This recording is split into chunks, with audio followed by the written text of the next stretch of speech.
What is up, HardwoodKnocks listeners? I am Damp Valley coming at you with an unscheduled intro. And if I decide to post this on YouTube, which I have not decided whether or not I will do, you will tell it's unscheduled and that I'm on vacation. The background is different.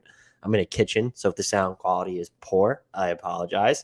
But this wasn't scheduled. We're supposed to just be getting to these snackable podcasts, as I would call them, very short, 12 to 16 minutes long, where we get into the biggest what if moments from people I polled about each franchise. But we have the news that Robert Sarver was suspended by the NBA for a year from the Phoenix Mercury and the Phoenix Suns organizations. And I thought it was important to at least address that. I'm going to try and spend not too much time on it because there's enough people that look like myself talking about this, but I also think it's important that we don't ignore it. And so Robert Sarver has been suspended by the NBA for a year. Basically, it means when you go into the details of it, he can't be around the Mercury or the Suns for the next year. He's also been fined $10 million, which is the most that the NBA can fine him. And he must complete a training program focused on respect and appropriate conduct in the workplace. This is something the NBA announced. In addition, the Suns organization themselves has to go through other steps during this time and beyond. There's going to be a 3-year period where they have to conduct surveys, routine surveys about their workplace culture. They're going to have to send reports to the NBA. They're going to have to undergo, it seems like, a more rigid evaluation process from the outside to hire an outside firm to do so. This is all to say that this is a slap on the wrist for Robert Sarver, and it's just absolutely inexcusable when you're really considering it. I don't know what the right outcome, I don't even want to say I don't know what the right outcome would be, but if this is not evidence enough to get him to force to sell the team or out of the NBA, I know that the other governors have to vote on this, but I don't understand how this isn't enough. And when I tweeted about it, I got a few DMs about how this is legal mumbo jumbo, that there's not actually any evidence. I'm not trying to single any one person out because I got a few of them, but if that's your first response, like, that just shouldn't be your first response here. In the NBA's release, it says that he engaged in instances of inequitable conduct toward female employees and repeated a racial epithet, the N-word, on at least 5 occasions, but that this is not motivated by racial or gender-based animus, which is racial or gender-based hostility. So just to recap there are documented instances of him engaging in repeating the N-word at least 5 times, a racial epithet, and also just inequitable conduct toward female employees in general, but that is somehow not evidence or a pattern of behavior that shows racial or gender-based hostility. Like, come the fuck on already. Like, this is just absolutely gross. And when you can phrase it like that, the full report is available, and I don't want to say I would encourage you to go download it if you don't want to have to read it. I don't know how young you are listening to this podcast. I totally get it. But the full report is available. There's also the ESPN report that is out there. And this is damning stuff. It says in the report, when you go through it, that over 100 individuals witnessed Sarver's statements or actions that violated applicable standards. That this was the conduct, by the way, was consistent over the period. So we're talking about 100 people witnessed this from Sarver. And this is, you dig into more of the gritty details of this.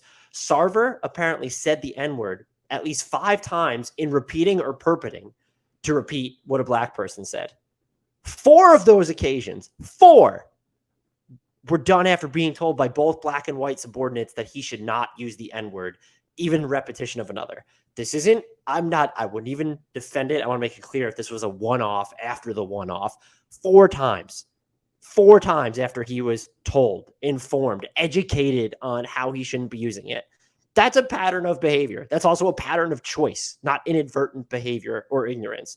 And then Sarver used language and engaged in conduct demeaning of female employees. Among examples, he told a pregnant employee that she would be unable to do her job upon becoming a mother, berated a female employee in front of others, and then commented that women cry too much, and arranged an all-female lunch so that female employees at Western Alliance Bank where at the time he was CEO, could explain to female Suns employees how to handle his demands. That is fucking disgusting and disgraceful. How is this only enough to get your slap on the wrist? And look, $10 million sounds like a lot of money on paper. Robert Sarver is estimated to be worth $400 million. This is 2.5% of his net worth. It's a drop in the bucket. The Suns are worth $1.8 billion themselves. Oh, and hey, by the way, he gets to work with the league and the Suns in appointing an interim governor while he's gone. So he's suspended, but he's still going to help appoint the person who's going to be the front person for this team, or however you want to phrase it. That's not a real punishment. That's a slap on the wrist. They did say that he cooperated with the investigation, only to then contest the punishment that was handed down. I mean, he was going to contest any punishment that was handed down, but he also has to understand, and is probably just, internally, implicitly, has to be pretty happy about how this turned out, because this is a favorable outcome for him. Yeah, there's going to be a stain on the organization and on his reputation, but this is a slap on the wrist in the grand scheme of things. And my heart goes out to anyone who is impacted by this, the people who broke non-disclosure agreements to be part of the interviewing process, to be part of the initial ESPN report, to those that were simply just berated by Robert Sarver, or sexually, verbally, racially harassed by him, or disrespected at this point, however it needs to be phrased. This is just and this isn't just it's not a one-off instance. It's not a couple of instances. Even in the report, it says over 50 current and former employees reported that Sarver frequently engaged in demeaning and harsh treatment of employees, including by yelling and cursing at them, that on occasion constituted bullying under workplace standards. It's across the immoral spectrum here. This is not just, he used the N-word once or twice. And I'm not trying to downplay what that would mean. He shouldn't be using it at all. It's not, there was one case of this where he berated a female, or the other stuff. Ben Golliver tweeted out some of the rest that was attached to the report, where he's dancing, pelvis to pelvis with a guy at a holiday party. And I'm assuming that was based off the way that Golliver had it in his tweets, that was a clearly unwarranted advance. He talked about sexual act and condoms at all employee meetings. He told a blowjob story in a business meeting. He told a female employee, "You've never seen anything this big," while preparing to take a shower at the team facility. He emailed pornography to a small group of male employees. He dropped his underwear unnecessarily while a male employee was performing a fitness check on him. He danced pelvis to pelvis, was the quote, with male employees at a holiday party. He asked a female employee if she got an upgrade, referring to a breast augmentation.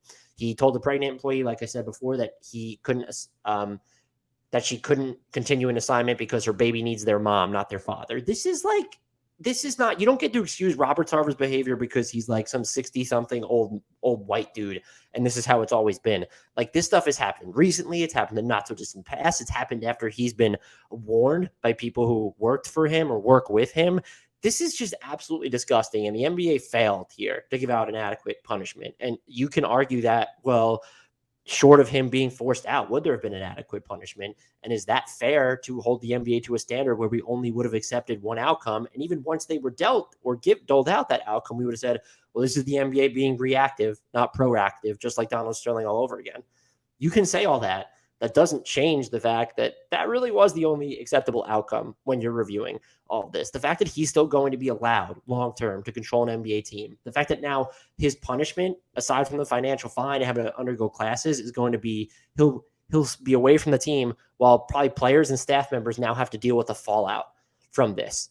That is going to be hanging over the franchise. That's going to be hanging over the players' heads. And I don't buy into the fact that I don't want to see this being spun as, they use this as a galvanizing point amongst themselves, or that's what they need to do. No, you know what? The players don't need to do fucking anything, because it's not on them what he did in years past and present. Like, this is on Robert Sarver, and the fact that the Suns organization is now associated with this, anybody who enabled him, and that includes the NBA now, this is just absolutely inexplicable, and I can't believe it. And all I have are sort of these, I have given it thought. This is something that happened. The news broke a few hours ago, and I was on the move. I wasn't going to be able to record, and I didn't want to drop an emergency podcast on this. I did see Zach Lowe had some really good comments about it on the NBA show, or whatever that's called, through ESPN now. The Timeline Pod released a really good episode on this as well. I encourage you go over and listen to that from them. So I have thought on it, but I don't have anything to offer other than like, this is just fucking unacceptable. And I just want to curse over and over again because it just makes me so freaking angry that the evidence is right there. We're talking about, okay, well, if you want to argue that, was this on video or were there recordings or was there trace history of emails? Like there was physical evidence. Like there was physical evidence of some sort that had to be there.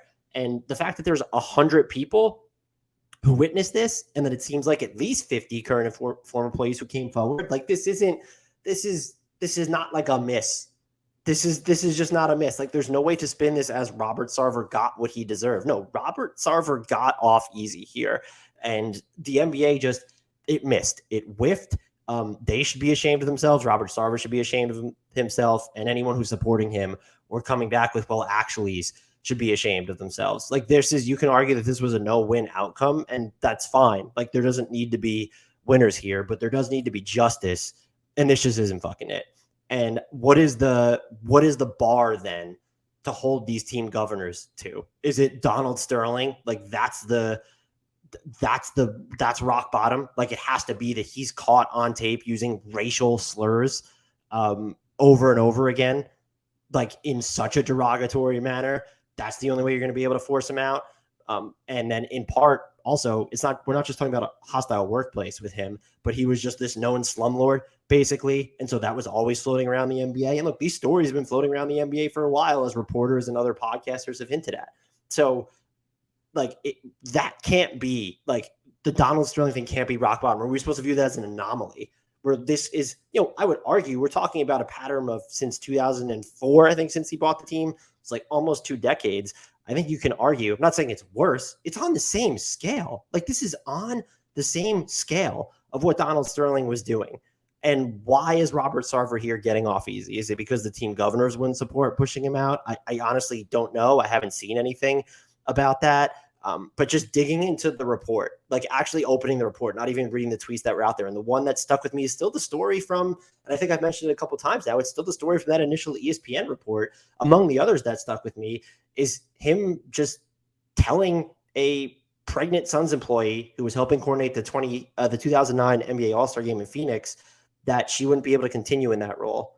Like the fact that this is just, it's not even just, I think ESPN framed it as inappropriate and out of line. It's just grotesque. It's immoral, and he's getting away with it. That's what I just want to double down on and re-emphasize. He is getting away with it if he's allowed to stay in control of the Suns long-term, which by all indications, it seems like he will be. And so that's the final note here, is that the NBA, they fucked up here, and they should collectively just be ashamed of itself and the quote unquote punishment, slap on the wrist, tap on the wrist that they just handed down to what legitimately seems like a terrible human being who didn't learn anything over the course of nearly 2 decades.